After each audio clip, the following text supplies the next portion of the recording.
Mesdames, Messieurs, bonsoir, bienvenue dans cette édition sur Zawi TV dont voici le sommet. En vue des élections générales de 2026, le cabinet du député Edmond Agua a lancé officiellement dans la matinée de ce vendredi 29 août 2025 la vulgarisation des lois électorales à travers un pamphlet, le point de la cérémonie de lancement dans ce 19h. Une délégation de la haute direction politique du parti Union progressiste Le Renouveau, conduite par son président, Joseph Ifame Diogbenou, était au siège du parti Bloc républicain ce 28 août 2025. On en parle dans cette édition. Le président de la haute autorité de l'audiovisuel et de la communication, Edouard Loko, a reçu en audience dans la matinée de ce vendredi Sandrine Plateau, ambassadrice du Royaume-Uni de Belgique près le Bénin. Le point des échanges dans un instant.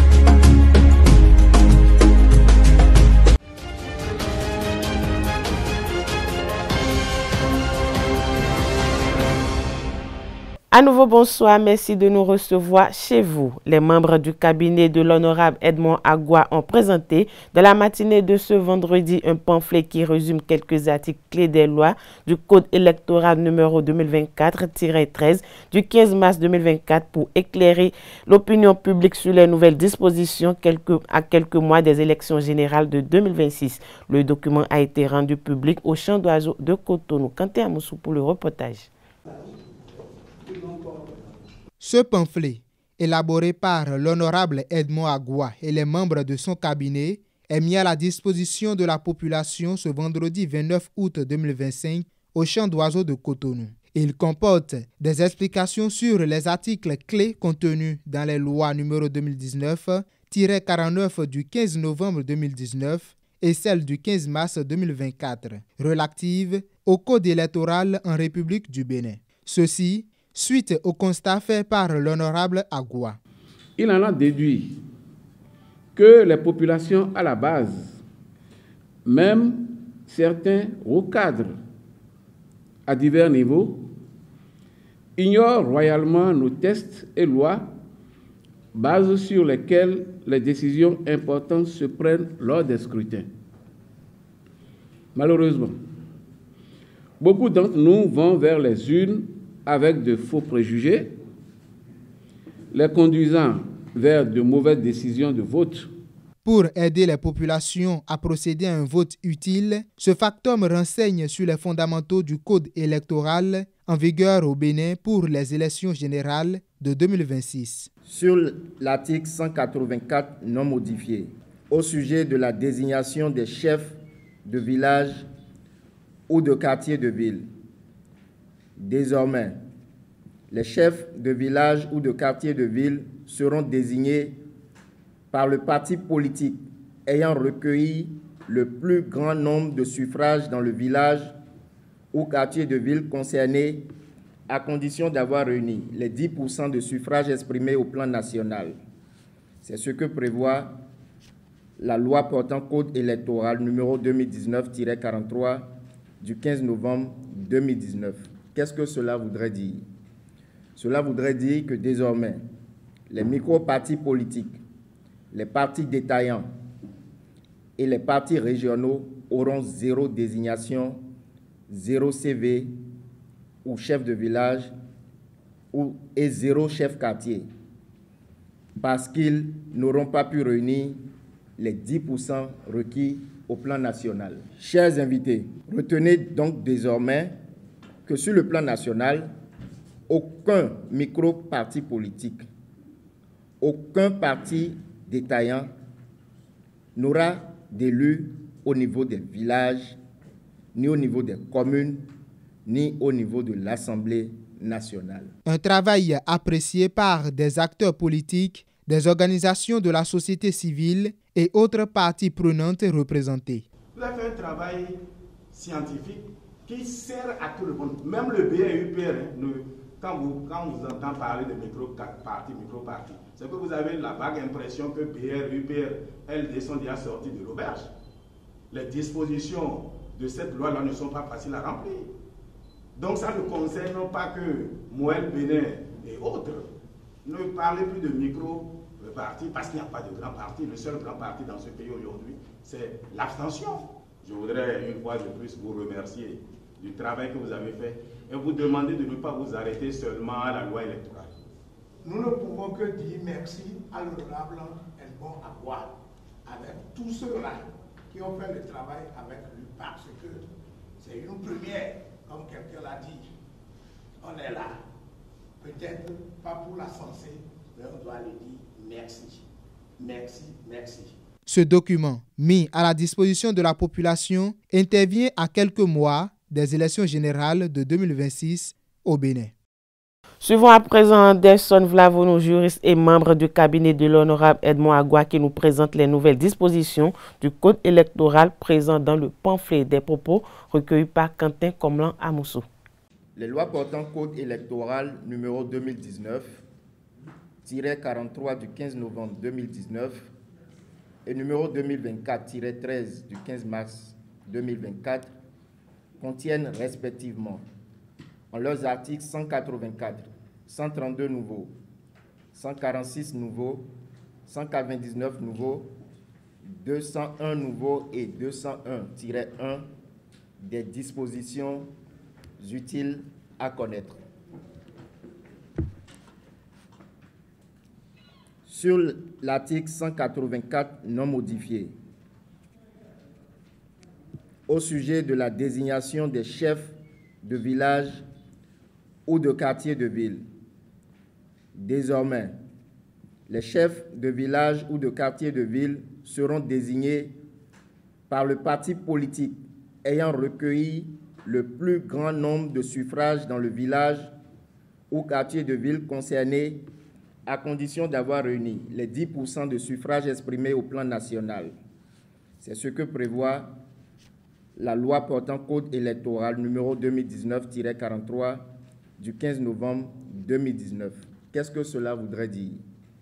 Cela voudrait dire que désormais, les micro-partis politiques, les partis détaillants et les partis régionaux auront 0 désignation, 0 CV ou chef de village et 0 chef quartier, parce qu'ils n'auront pas pu réunir les 10% requis au plan national.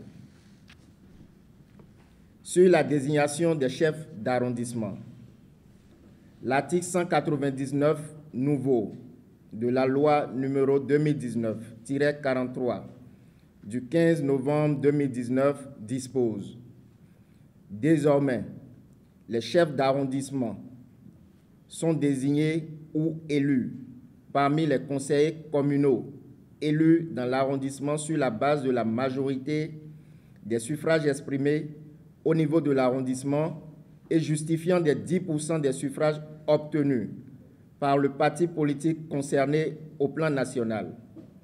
À défaut de candidat du parti majoritaire, n'importe quel autre conseiller élu de la commune peut être désigné. Qu'est-ce que cela voudrait dire? Cela veut dire que les micro-partis politiques, les partis détaillants et les partis régionaux auront 0 conseiller communal, donc 0 chef d'arrondissement, s'ils ne remplissaient pas ces conditions, parce qu'ils n'auront pas pu réunir les 10% au plan national. Je l'annonçais à l'entame de cette édition, le président du bloc républicain Abdoulaye Biotchane a reçu au siège du parti à Cotonou ce jeudi une délégation de la haute direction politique de l'Union progressiste Le Renouveau conduite par son président Joseph Ifame Diogbenou. La rencontre a permis de revisiter les accords déjà en vigueur et d'identifier les axes d'amélioration. Les échanges ont également porté sur la nécessité de consolider la cohésion interne, de coordonner davantage les actions et de mieux préparer les échéances électorales à venir. Les deux formations considérées comme piliers de la majorité présidentielle entendent ainsi parler d'une même voix pour garantir la stabilité paysage politique national. La Commission électorale nationale autonome a réuni les parties prenantes à son siège ce vendredi pour une séance d'information et de sensibilisation sur le recrutement des agents électoraux. Francis Olafahami nous fait le point. La Commission électorale nationale autonome Sénat maintient la dynamique de la digitalisation de ses activités. E-recrutement, c'est la nouvelle plateforme numérique qu'elle a présentée aux parties prenantes au processus électoral lors d'une séance d'information et de sensibilisation. Cette plateforme est plus qu'une simple application. C'est un outil qui renforce notre souveraineté numérique, notre transparence et notre capacité de supervision nationale en temps réel. Ce projet est un pas de plus vers une démocratie béninoise plus forte et plus fiable. Mais la technologie n'est que moyen. Votre adhésion, votre compréhension et votre collaboration sont les véritables clés du succès. Des fonctionnalités de la plateforme au processus d'inscription en ligne des agents électoraux, représentants des partis politiques, des organisations de la société civile, des ministères et institutions concernées ont découvert cette innovation. La plateforme gère l'agent électoral depuis le dépôt de son dossier jusqu'à sa prise de fonction, sa formation, l'exercice de ses fonctions et l'obtention de son certificat de service fait. Le système offre à chaque agent un espace auquel l'agent peut accéder à partir de son LPI et son numéro de téléphone fourni lors de l'inscription. Les principaux partenaires de la Sénat, dans le cadre des élections, lui tirent un satisfecit. Nous sommes fiers du travail qui est fait. Vous avez vu les interventions unanimement, les gens sont salués ces évolutions au cours de la Sénat. Il y a eu quelques préoccupations. Moi, personnellement, je tenais à leur dire que ceux qui sont nés en Côte d'Ivoire ne pouvaient pas renseigner leur lieu de résidence sur la plateforme. Ce qui a été confirmé, ils l'ont déjà corrigé. Deuxièmement, je voulais savoir si un postulant pouvait choisir 2 lieux d'affectation. Donc, à l'étape actuelle des choses, ils m'ont dit non. Mais peut-être, pourquoi pas? C'est une très belle avancée. Surtout qu'aujourd'hui, nous sommes à l'ère du numérique et qu'on tente à passer de plus en plus à la digitalisation d'un certain nombre de services. Donc, pour moi, c'est une très belle innovation. Ce qu'on va souhaiter, c'est véritablement que, bien que le système soit numérique, qu'il y ait la transparence nécessaire pour que les populations ou toute personne qui souhaiterait vraiment se faire enregistrer ait un accès facile pour ça. Hormis l'inscription en ligne, les citoyens ont la possibilité de déposer leur dossier de candidature concernant les membres de postes de vote auprès des agents de la Sénat du 5 au 19 septembre 2025. D'une rencontre à une autre, l'ambassadrice du Royaume de Belgique près le Bénin, Sandrine Plateau, a été reçue en audience dans l'après-midi de ce vendredi par le président de la Haute Autorité de l'Audiovisuel et de la Communication du Bénin, Edouard Loko. Cette rencontre, placée sous le signe du dialogue et de la coopération, a permis aux deux personnalités d'avoir des discussions plus approfondies sur les possibilités de renforcement de la coopération qui existe déjà entre l'ARAC du Bénin et le Conseil supérieur de l'audiovisuel de Belgique. La question de l'importance du rôle des médias dans toutes les sociétés pour la production des informations de qualité à destination du public n'a pas été occultée. Ce fut également une occasion pour l'ambassadrice de saluer les efforts de la HAC dans l'encadrement du secteur des médias au Bénin. L'audience, autant pour moi, s'est déroulée dans une atmosphère cordiale, traduisant la vitalité des relations entre le Bénin et la Belgique pour un secteur des médias résolument au service des deux peuples. La deuxième session extraordinaire de l'Assemblée nationale pour l'année 2025 s'ouvrira le 1er septembre prochain à 10h au Palais des gouverneurs à Porto-Novo. Selon les informations, cette session portera principalement sur le projet de budget de l'Assemblée nationale pour l'exercice 2026 et la mise en conformité à la constitution d'une résolution interne. En effet, les parlementaires devront examiner la résolution numéro 2025-02 du 8 juillet 2025 qu'il modifie le règlement intérieur de l'institution. Cette étape vise à assurer de sa conformité avec la loi fondamentale. Cette édition se poursuit, invité sur le plateau de l'émission Politiquement Féminin de ESAU TV, Dr Carole Ikwafe Michai, membre du parti politique Union Progressiste Le Renouveau et directrice adjointe de l'UNASEM, à l'Assemblée nationale a livré une analyse sur les obstacles socio-culturels qui freinent la participation féminine en politique et les pistes pour y remédier. Suivons ensemble un extrait de son argumentaire au micro de Tatiana Aranda, Romaric Djessougou-Benou. Vous imaginez une femme émancipée entre griffes qui se bat, qui va à des activités, qui se rend visible. Il suffit que l'ami de son époux puisse voir son époux pour lui dire « Ah, toi tu vois ce que je vois là. Tu as vu ta femme avec telle personne. Tu as vu le milieu dans lequel elle est. Tu penses que vous pouvez aller loin avec ça? Ou bien ta belle famille t'appelle, on dit « Bon, tu es à tel endroit, tu es assis, tu es à ça. » Il suffit qu'on dise à ton époux. Oui, mais une chose est claire, docteur. Ces préjugés ne vont jamais changer. Ça ne changera pas. Et c'est ça qui va nous empêcher d'évoluer. C'est comment rassurer ses proches que, malgré tout ça, nous demeurons femmes. Nous demeurons épouses. Et que, en plus de ça, nous voulons maintenant aller au-delà de cela pour apporter notre contribution. Donc, il faut que les femmes soient suffisamment déterminées, que finalement, la société comprenne que oui, elles sont des exemples, elles sont déterminées et elles veulent aller de l'avant. Les hommes sont chefs de famille. Ils savent ce qu'il faut faire, mais parfois, ils ont peur de libérer les femmes. Écoutez, si moi, je suis un homme chef de famille et que ma femme est lancée dans un processus où elle est tout le temps en train d'aller au-devant de la scène, et au lieu que ce soit moi qui soit dehors, c'est elle qui va dehors, j'aurais peur de perdre ce que j'ai de plus cher. Donc, je vais mettre mon veto.